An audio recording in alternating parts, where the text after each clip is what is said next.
Hello, supporters of Minneapolis Public Schools. Today's guest has me not only in my feelings, but aware of my feelings. I literally cannot wait for you to get to hear from Miss Emily, who does the work of being a social emotional educator at Nellie Stone Johnson. She runs the sensory break room that we have talked about on this podcast before. And it was so critical for me to be able to have you hear from the person who does the work of checking in with kiddos, meeting their needs, giving them strategies for identifying their needs, and then helping kiddos be able to meet their own needs and make their own plans. I mean, when I tell you today's episode is one that you're not going to want to miss because it's going to help you as a parent, it is going to help you as a person in society, it's going to help you with conflict with those around you. Miss Emily is so full of skills and strategies and wisdom and student-centeredness that I wish she could be my teacher from all of my elementary experiences. And maybe if I'd learned to identify my emotions and name my emotions, I would have not needed to spend so much time in my early years of marriage and therapy. Anyway, you are going to love learning from her and hearing about all of the skills that she uses today on Belonging in Classrooms.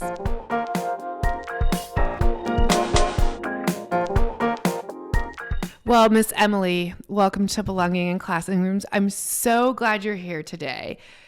And I just want to start by asking you, can you just tell us a little bit about your role? Sure. I am I almost said SEL. I am the social emotional learning teacher on special assignment at Nellie Stone Johnson, and I'm also the behavioral interventionist. And so what does that mean? What does that mean to be a behavioral interventionist? Yeah, those are a lot of words. so essentially what it comes down to is I help students and staff work together to make plans to help students be successful with their emotional regulation. Oh, that sounds so much more beautiful, but it's long in a job description, isn't it? Yes. So what does a typical day look like for you? It depends on the day. So, cause I have my schedule is a little bit more flexible. Yeah. So when I'm working with staff, it can be anything from a one-to-one conversation about supporting a certain scholar in a space, or, if they want to bounce ideas off of me about a conflict that they're having with another adult, that's happened as well. And then I have some more informal coaching that I can do. And then additionally, I help out with facilitating the professional development that goes on at our site too. And then as far as working with students, I do breaks and check-ins with students informally. And then I can also do one-to-ones, so a scheduled time to pull students and talk about different skills and strategies that we've been using and that we're going to try to use, and what does that look like, how is it feeling so far, because we have to make sure it's genuine to who they are, so they use it. It can't be my idea. They have to buy into it and come up with what they would like to do. I'm just going to say this. I noticed that about the way that you interact with students. You do a lot of autonomy work.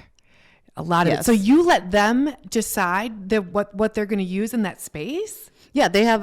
We have a bunch of different tools, and so the first time that we meet, I introduce the different tools to them, and I show them how to use them, and then I have them model what it looks like. So then, when they come in, sometimes we'll start a conversation when I take them from class and ask them, what tool are you going to use today? Or ask them where they want to sit, and just kind of show them that they have choice and voice in that space, and so then they can learn to do that in other spaces as well. Okay, there's this thing that happens to my body when people speak really well about children, and choice and voice did that thing. I just had goosebumps everywhere. Okay, so talk to me about the sensory break room at Nellie Stone Johnson. Okay, so we have a sensory room that is available for everyone, and it's you go in with the staff, and there are bigger gross motor things that you can do. There's a trampoline. There's like a balance board kind of a thing, so students can feel unbalanced and kind of work together and feel what that feels like to get balanced. Yeah. There's a big tunnel, so if they need to feel smaller or be in a smaller space, then they can do that in there too. And then there's also fine mortar things where they've got kinetic sand, like Theraputty. So it's like stronger and harder to pull apart than regular putty.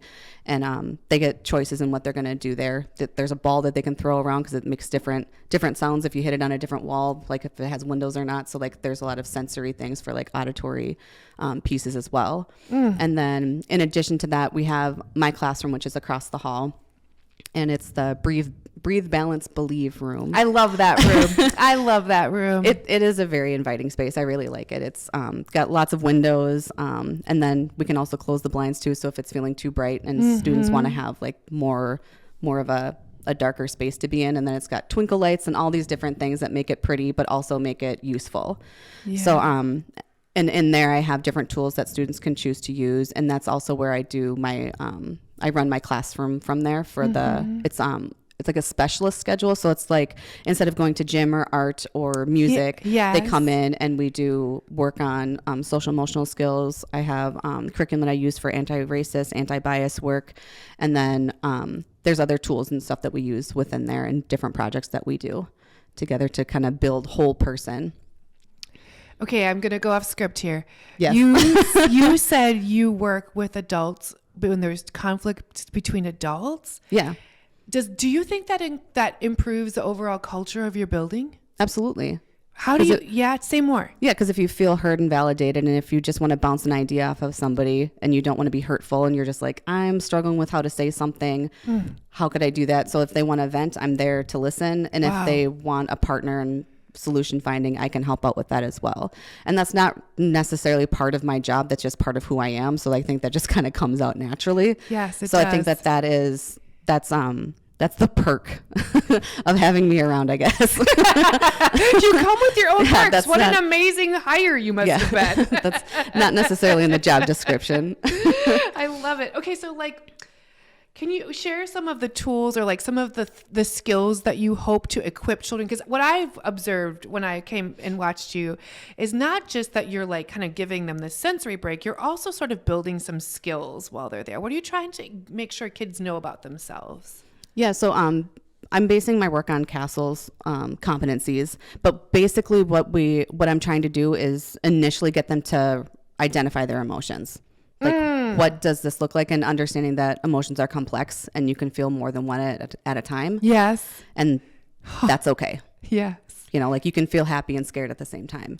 And then being able to identify that, because then that can lead into helping you identify that in others. Yes. And then relationships build from there and so forth and so on. But what we work on primarily is the identifying different emotions that you're feeling and how to get yourself regulated, how to get yourself back to a calming space where you need to feel calm. And if you are upset, you need to be upset, and you need to have a safe space where you can do that too. So it's not always about, you need to be quiet.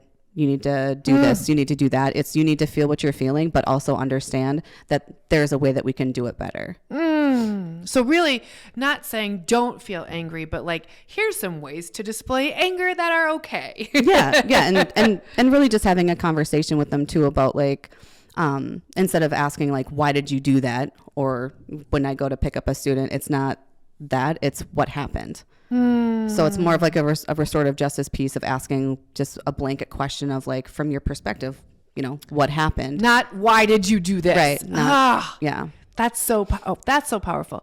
Okay, so what's the difference between like scheduling a kiddo and getting them that sensory diet time, which I know is pretty unique to Nellie Stone Johnson? Yes. And then also being available to be there for kiddos when they have what you call as a case of the ickies.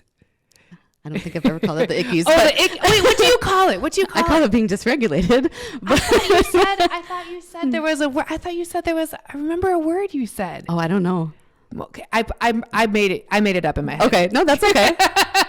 That it's very, very kid friendly, and they would know that it doesn't feel right. Okay, but yeah. All right. Well, we're gonna adjust that in my head. So talk to me about like the difference between those two things. Yes, it's important to do both, and so there's a couple of associate educators that work with students for what are called pride support calls, and so when a student is having a hard time, they'll come in and work with the student and do do more restorative pieces and ask, you know, those same questions of like, what happened, who was involved, what can you do next time, how did it feel, all of those kinds of things to get the basis idea for it. And those are important too, to happen, to be able to do that in the moment when somebody's being dysregulated and somebody is feeling, maybe they're feeling unsafe, maybe they're not feeling heard. There's something at their core where something's not right with them. Yes. Right, and they know it. And so being able to take them out and giving them the opportunity to get to be heard. Yes. And to get to be able to problem solve with them if that's what they want. Because sometimes when I ask a student, I'm like, do you want teacher help or do you want to do it by yourself? Because then also sometimes you don't want people to solve your problems for you. You just want someone to listen to you. That's true as an adult and as a kid. I mean, that took us 10 years of marriage counseling to get to. And so if a third grader can get that, oh my goodness. Okay, so they get scheduled time, but then also things happen, emotions happen. And so just noticing that like that is a way to help kiddos versus just automatically resulting or defaulting to like behavior or discipline, right? Instead of that there can be a process. Yeah. Because I think sometimes adults get it kind of backwards and they expect students to be able to adhere to all of these different expectations that we have. And we cannot expect our students to master skills that haven't been explicitly taught and haven't been modeled for them.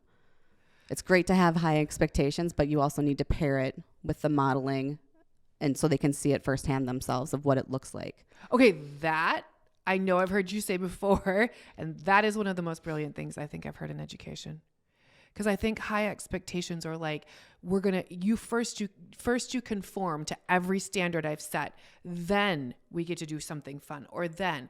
But you're saying modeling with high expectations.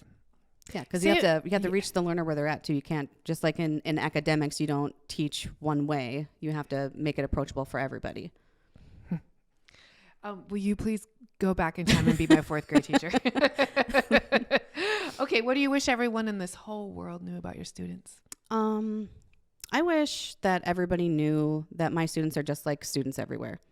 They're kind, they're caring, they're loved, they're curious, they can be challenging. But students on the north side don't need to be saved. They need supports. And I think that is something that comes across in the media and different perceptions that people have of like, oh, you work with those kids. I work with kids. And like that shouldn't factor into it. They need supports, yes, but who doesn't? There's the same things are happening on the south side, but it's not as visible and it's not as spoken about. And it kind of reminds me of Chimamanda Ngozi. She did a TED Talk that talks about the danger of a single story. Yes. And so if the only story we're hearing is these poor kids on the north side and this is happening, all this trauma, homelessness and highly mobility, yes, that is happening. But that is not the story of every single student at our school. And it is important to make sure that all of our students feel seen and heard and have the resources that they need to be successful. And we can't just single out the things that they need help with. We also need to celebrate what's happening in our schools and what's happening with our students and the joys that come every day, not just on special occasions when it's Valentine's Day or the 100th day of school, but daily. Every day. I really genuinely enjoy being at Nellie Stone Johnson just because it is, you get to see all these different students that are like coming through and they're human. They're having days, good or bad. And then you can see them like throughout the day and just check in with them real quickly. Like, you know, are you doing better than you were in specialist? Are you feeling better? Or like, are you still doing well? Like, you know, and just like those little moments in between. Yes. They're really powerful and they add up. And then the students know that they're seen and they're cared for, not just in their family, but in their school family as well. Those moments add up. What would you do in your role if you had an unlimited budget, or like if you had a magic wand? Oh my gosh. What? If I had a magic wand, funding would be readily available for everything that we need.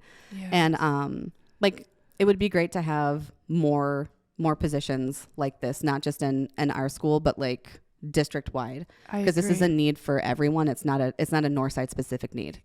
Yes. It's not a Northside specific. It's a human need. Absolutely. Do you think that you've seen a difference in like behavior referrals, or like even just like the overall feel of the environment of the school, or like certain kiddos since they get to have that? Do you feel like you get to see that? Yeah, we collect data for the school year and like different quarters and things like that too. And the like the instances of like higher level referrals are down dramatically. So as with medical care, if you're being proactive and if you are doing the things that you need to be doing and taking care of yourself and checking in with yourself and checking with your doctor, you're going to have fewer flare-ups of whatever your ailment is. Oh my goodness, yes. So I think the same goes hand in hand. If you can be proactive and if you can offer these things before they get bigger and provide students with the opportunity to understand, like when they start to get amped up and when they start to feel dysregulated, when something feels off, they have skills that they can use to get themselves back. And if they can't do it by themselves, they can ask for a break. Okay. Tell me a story about an impact that Minneapolis Public Schools has had on you, good or bad, or something that will stick with you way beyond this district. I'm thinking, and I've been with Minneapolis Public Schools since 2011, and I started as an associate educator. And I would say the thing that really sticks out the most are the teams that I've been on and the teachers that I've worked with and the AEs and the SEAs that I've worked with. So the paras and the aides that I work with. Really, truly, I think I've worked on a handful of teams that were incredibly high performing. Yeah. We collaborated. We worked together. We shared resources. I'm no longer a classroom teacher, but I still share resources with my former first grade team on the south side. And I'm just like, oh, hey, I think this could be useful for this unit that we used to do together. Yes. And so just like those pieces of always looking out for one another and having that like net of community. Yes. I think that's been really helpful, and just seeing people shine in different ways. And so being able to see like, this is not where I excel.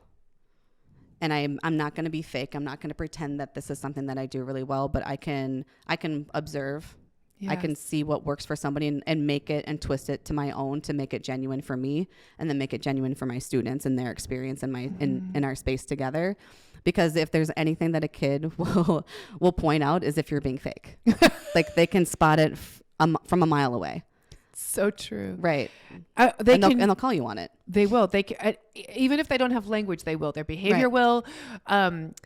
And I think they're like truthometers, right? They don't have, they aren't as full of that social conditioning that we are to make others happy first. Right. You know, as a matter of fact, the other night I was working with some kiddos and we were talking to different people. We were canvassing. We got in the car and we always do a debrief, and they said to me, one of them said, you know, a lot of the people had bad breath and I didn't even say anything. I was like, well, that was really kind. Yeah. Because that might have gotten you distracted from it, right? But just even that thing where like, how often do I, do something or like worry a whole conversation that there's something in my nose, right? And I don't just ask the person, I just keep rubbing my nose. And there's something beautiful. For me, I found my children anyway require a level of me to find my own confidence in order to parent them fully. Absolutely. Yeah. And so you better know who you are. Yeah. Or kids can sense that. Yeah. One of my former professors at the University of Minnesota, when I was in my teaching program, she said something very similar to that. She said, you teach who you are. And so that, to me, that's on a couple of different levels. You teach from your experience, you teach from what you know. And then also you teach who you are, to me, can also mean if I'm having a bad day and I let that out in my teaching, that's who I am that day. And so having an honest conversation with students, and I've done this before. We have we use zones of regulation, and so like the red zone is when you're really upset. Okay. And yellow zone can be like if you're feeling frustrated or like just not quite ready. Okay. And so I've talked with my students and like had a morning meeting and been like, we do a check-in, and I'm in the yellow zone. I'm not really doing great. So what are some things that I can do, and like asking them for for different strategies. What can I do to make myself feel better and to make myself get into the green zone? Like what works for you? And that can be like a simple way to bring in SEL into any activities. Just ask students because they'll tell you. Give them the opportunity. If you were to if let's just say an educator is listening and they don't have the capacity for all of these things and they're just they're struggling or they have a couple kiddos that are struggling. Is there one quick tool that you would say I find this to be really successful? No. Okay, I love your honesty. Because it really depends on the dynamic. I love that. That was really, you know what? I'm because everybody comes to teachers who are great teachers who give us the one thing that makes you great. Yeah. And you're no. Because it's not a perfect science. It's human. It's human nature. And it goes with how are you showing up? How is the student showing up? And that's not going to be the same every day either. Oh my goodness. So I think my best advice would be to check in with yourself. So what are you bringing today and what are you not bringing? Because especially when things are tough, if you come to work and you've got 40%, if you give that 40%, you gave 100% of what you had that day. You can't work from a deficit. You can't give 100% if you've got 40. So be kind to yourself and check in with yourself to see what you need and lean on your people, whether that's at home or whether that's in your classroom community or your school community. Find someone who can help you out. Yes. And lean on them and lean on each other. Because I feel like that's what works. That's what's worked the best for me anyway, is finding allies and making sure that I have someone to go to. And it's not just someone that I'm venting to, it's someone that I trust. Because I'm not going to vent to somebody that I don't fully trust. Yes. So find the people that you connect with and you use each other in that way. I feel like we glorify exhaustion a lot in the educator world. And I don't necessarily mean that educators do, but you hear a lot of she works tirelessly. Right. Right. And it's working tirelessly is exhausting. Or she's always on for her students. Those are not realistic expectations of ourselves. Not at all. Because if you're doing that somewhere else, you're not being your full self. Because you have to use that energy. That energy has to come from somewhere. So you're digging into some other part of your life, right? Digging out from some other. Not that that's how I live the first part of the week, Miss Emily. We're not talking about me here today. Okay, well, I just want to tell you, thank you so much for taking the time to come on and just talk to us about your work. I think I learned a couple of things, and I'm so grateful for you, not just here, but for the way you show up for students. It's really beautiful to get you, watch you in your work. You're incredibly skilled at it. Thank you. Is there any last words or last things you want to say? Yeah, just take care of yourselves. We'll close on that. Thank you so much for being on Belonging in Classrooms, and we'll catch you next time.